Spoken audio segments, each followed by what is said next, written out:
Welcome to the Solemn Vanguard channel. Today we are going over a very special deck. A secret weapon, if you will. I didn't want to share this at first because I planned to either take it to the BCS or at least use it in the shop challenges, or I didn't want to face it because it's that good. However, since they all got cancelled and then we had the premium collection with the Zazan stuff, it was obvious, like, you know what?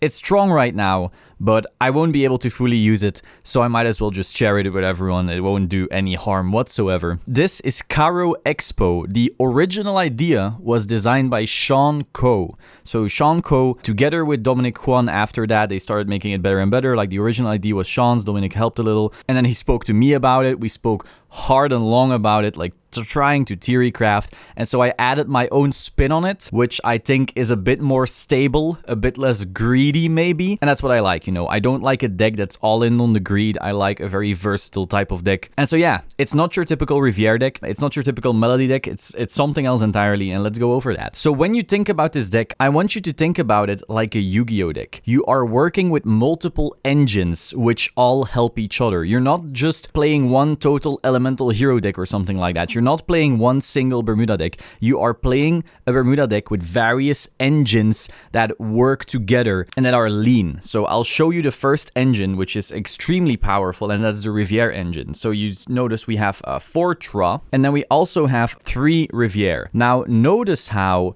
we don't run any other Riviere cards whatsoever. We don't run the Grade 2, we don't run Selena, we don't run the Grade 1, we don't run the starter, we run no other Riviere cards. Because I've spoken about the idea of a lean engine before, but you essentially want cards that are maximally impactful even without other cards being necessary. So technically speaking, you could have a large majority of the value that a Tra has by running just 4 Tra and 1 Riviere. Because if you went first, you're given the damage, you can always superior ride and do the whole thing as long as you have a Tra, because it can send the 1 Riviere back from your hand, or if it's still in deck, you can still use it. So the only way to lose your 1 Riviere is in damage, the first single damage, and after that you're safe. However, we do want the ability to play a little bit of that Riviere gameplay, so we are running more than 1. But technically, if you wanted to make a Bermuda deck from any archetype a bit better, a bit more aggressive, able to punish, you could literally just slot in 4 Tra, 1 Riviere, and boom. That's a lean engine. Now, I don't remember if Sean was running 3 or 4 Tra, or maybe like other ratios. I seem to recall there was something different about that engine for them, but I settled on this amount. You don't want to have too many Rivieres, because in their hand, beyond the rewrite, they're completely pointless. You don't have the CB to keep rewriting either, and your goal isn't to do the rewrite kind of plays either. So 3 is very good, and also we don't want to have too many grade 3s, because as you'll see, we have a lot of them, and so the 4th Riviere would be borderline impossible to fit. Next up, and this is where Caro Expo comes from. I did not come up with that name, by the way. I am not that funny. So we have 4 Caro, which is the best ride target whenever you're not using your Tra game plan. So you, as I said, we have a lean engine of Riviere, but beyond that, you're not actually playing a Riviere game. The one big issue that the Riviere deck always had was that, sure, you have your insane rewrite and superior ride and all that kind of stuff,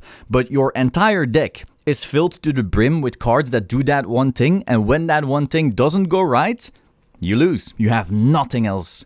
And this deck does. This deck, as you can see, we have our 4 Caro and our 2 Sonata. We can play the Melody game. This by itself is such a huge booster. 2 Sonata is very good as well. Also note that if your opponent gave you first stride, you can ride Caro, fetch yourself another Caro from deck, and then ditch for a Balan Arena. So this is always an instant Balan Arena or an instant Megiddo. 2 Sonata, of course, makes everything big. You don't want a field of just Caros either. Again, I would love to have another Sonata here, but we really don't have the room. Don't forget, we're already running 7 grade 3s on top of this, so this is really way too much. I went back and forth quite a bit on this, but this feels like the ideal way to play, let's say. Even if you see a Sonata, Sonata alone is on only 18k, whereas if you see just a Caro, Caro will still be an 18k booster, so it will be 18k added to whatever is in the front, and whatever is in the front can often be a draw. That is a grade 3 melody engine, but we have a few more, we'll get to that. But this is where you really see how the deck uses the two engines. On the one hand, you have the high roll of the draw plays. If people allow you to do the draw plays, you just blow them out. It's insane how strong this engine is.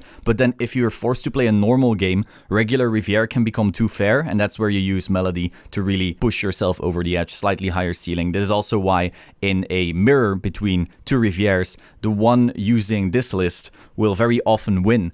Because even if you low roll, your low roll is less low than their low roll. And your high roll can also be higher than their high roll. Next up, we have 4 Lisalotte. Lisalotte is just one of the most unfair cards ever printed in V, I would say, at least for its time. Right now, it's still really good, but not as unfair anymore. Still, it is relatively unmatched. I don't know. It's a tough card, but essentially you call it, and then you get a free thing. Whatever is on the top is free. If it's not good enough, you get some bonus souls, and now you can try even more. It's insane for a grade 2 game. It's free rush. Like, either you get a booster that makes stuff harder to guard, or you get a new attacker. Sometimes you will sack a bit. Maybe you will find some insane grade 3 like a Caro, and then you're just popping off like crazy. Overall, Lisalotte is just an amazing card. And while grade 2 gaming has become slightly weaker, it's still very important. If this was all we had for a grade 2 game, we would be in trouble. So that is why we also play 4 Sonata grade 2. So this basically finishes up our melody package. This, together with our Caros, together with our Sonatas,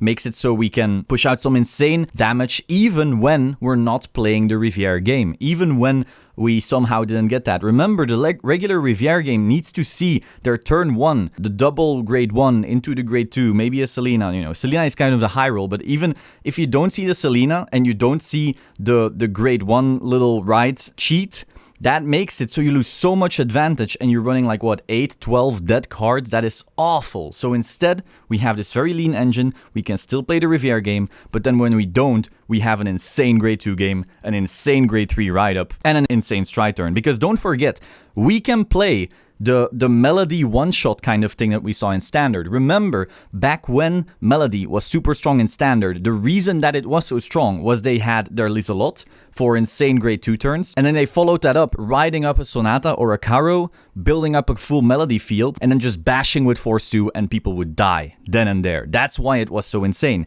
We can still do that in Premium. We never even saw that restriction. I think it was now lifted in Standard, but various things creeped. But we then got this as well. So it's essentially a far more consistent version of that, just pushed into Premium, into a modern day deck that also has, again, another backup plan. This is also really insane for the grade 2 game because they stack. So if you have 2, that's 20k by itself, which is like the most magic numbers for free I've ever seen. Like in Luart, one of the best grade 2 game cards right now is Morion Spear. Morion Spear makes 20, but you have to have Soul and repeatedly discard. This is just free. You have to, boom bam, that's it. If you Lisalotte into another Melody card, boom bam, even more. It'll get better. We'll get there. Now, one little thing I added and Sean didn't add was a Spica. I'm sure he tried it at some point and then didn't end up sticking with it, but Spica is super important for me. This is ceiling increase. Sure, it's only 1, but we don't want to clog our deck with more. We don't want to be running so many Spica that our grade 2 game is weaker. We don't want to run so many Spica that our rush is pathetic. We don't want to run so many Spica, essentially, that the deck just falls apart. We just have 1 Spica, so we draw it, cool, we're gonna win fucking hard.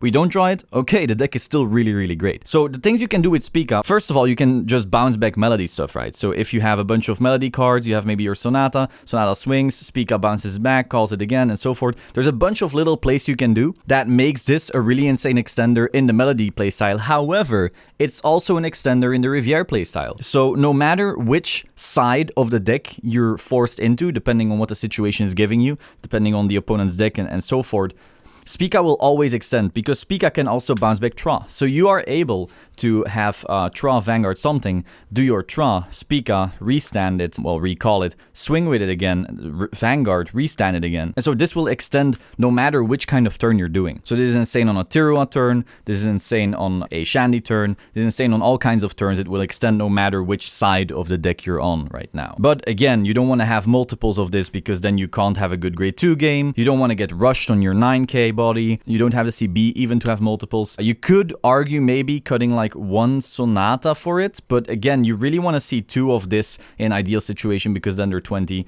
and the rest of your melody cards also become just extra insane. So that's why I'm on 1. Now for grade 1s, we first have our 4 Seer. Now me running Seer together with Tra is nothing new. This combination is actually nuts, and I'll explain why. So last year, I had finished all my Springfests pre-premium collection already, and so I had no more events in the meta that we were in at the time. Noman, however, did have an event coming up, and so I told him, play Ange with Tra. Ange Tra was a big thing back then, but add Seer. I essentially gave him the list, and then he got first place.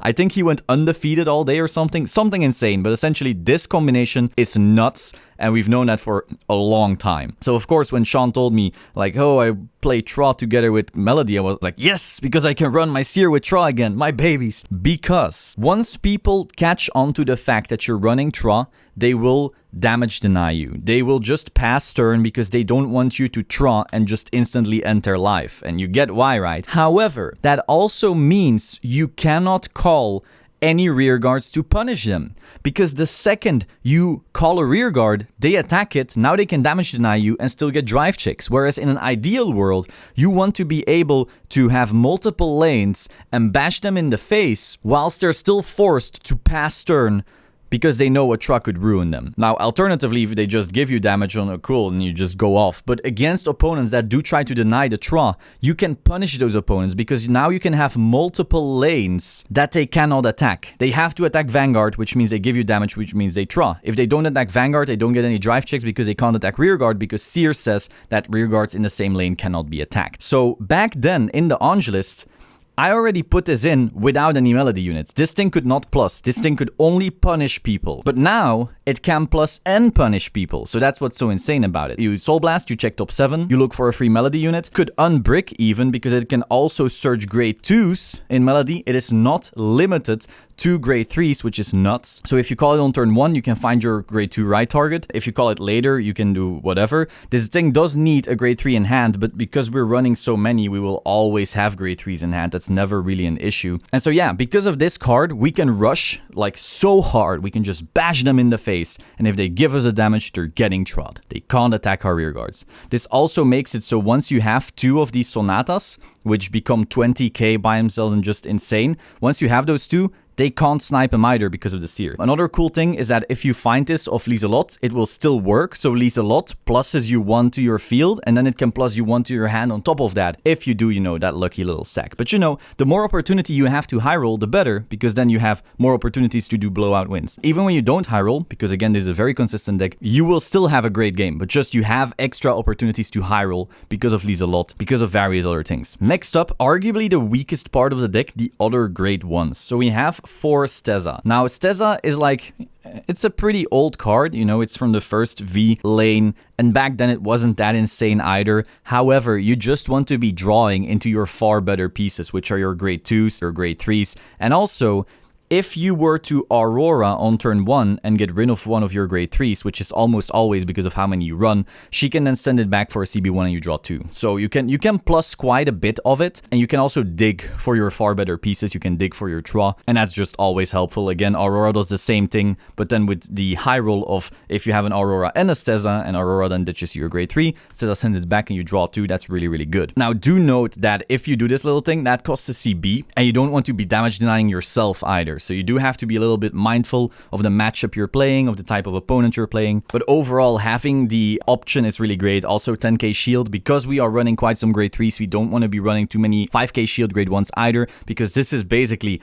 where all our shield is, apart from the triggers that we'll be getting to. Another cool thing with Steza is that you have a booster on your grade 1 and 2 and 3 turns that don't necessarily minus you because it refunds itself. So that way, sure, you did your boost and now you get to draw another card. So they can't 15k no pass you ever, which puts on extra pressure and you don't actually lose anything from it. So like, it's not a bad card at all, but I could see Bermuda getting some really good grade 1 that does far more, and these will be very easy to cut. So it's very future-proof in that regard. Next, we have 4 Premium Collection crits. Now, of course, once we get the other Premium Collection, some of our crits will change. Yeah, we run like 2 more of the regular V crits, so we could easily play like a 3-3 type of lineup. That'll depend. I haven't tested that. Again, we do run so many grade 3s that maybe we don't even need a stride fodder, but on the other hand, our grade 3s are such great pieces that we don't necessarily want to give them up. So that'll depend. I haven't tested it, but it's something to keep in mind. Next up, and there's another spicy thing, I don't think Sean and Dominic ran, but I really liked it. Even in regular Riviere, I didn't see many people do this, but it's really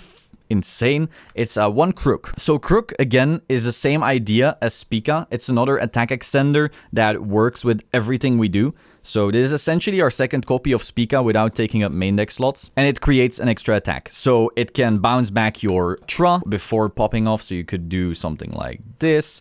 You could swing this, back to deck, bounce, call again, swing, Vanguard attacks, restand again, and you have like a bunch of Tra attacks. Remember, this is on multiple force markers because you've done some Riviere shenanigans, so this thing will probably be like 31 or something like that. This can also reactivate on places, so if you want to reuse Seer, that's possible. You can also make weird patterns with this, like you could swing with something in your hand, Crook, then bounce it back, then recall something else. Maybe you need that. Maybe after your drive check, you found something better. Maybe you do a Shandy play, which is the stride everyone hated but was actually insane. This Shandy right here, maybe Shandy finds you a heal that you really need to survive your next turn, and then Crook can bounce the heal back and then call something else. Now you have extra defense. Same thing can be done with Spica, by the way. So overall, just a very versatile card. Again, an extender, and it's only taking up 1 spot, so now we have 2 good extenders, which is a bit more likely to draw into. Next, we are running 4 Draw PG. Now, this is very different from Sean's list because Sean ran the Aqua PG.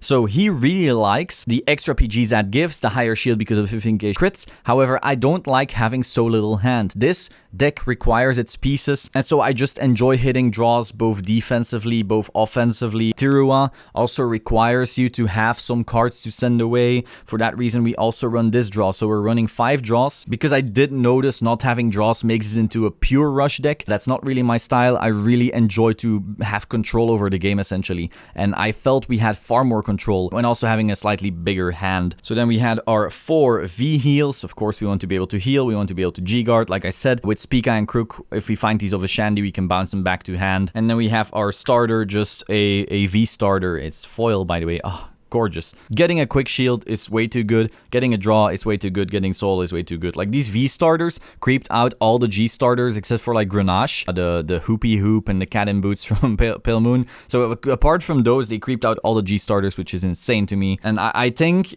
if you don't have an insane reason for running a non-V starter, you should always be running V starters. It's this day, that's how good they are. Then for the G zone, I feel this is the least optimized thing because it's very matchup dependent. This deck has so many good strides that you really need to consider, like, do I prefer this? Do I need this for this matchup? Do I need this? So it really depends. We are running 2 of the Riviere. Again, we're not running a big Riviere engine, so we can't really fully abuse multiples of this. We will never have Rivieres in Soul endlessly and so forth. So this is literally just to Tra or double Tra, but we don't really use it as a legit stride. We have the second, so we could, but it's mostly for the Tra plays. Then we are running 2 Tirua, the ability to have the restand play. You know, you can have your Tra in the front row, and then Tra will restand on every single one of her swings. So you will have Tra just restanding every single time together with a lot of force markers on it. So you can go like 31, 26, 31 again, whatever numbers left after that, and then 31. And if you hit any triggers at any point, that just keeps on stacking on top of that Tra. That's insane.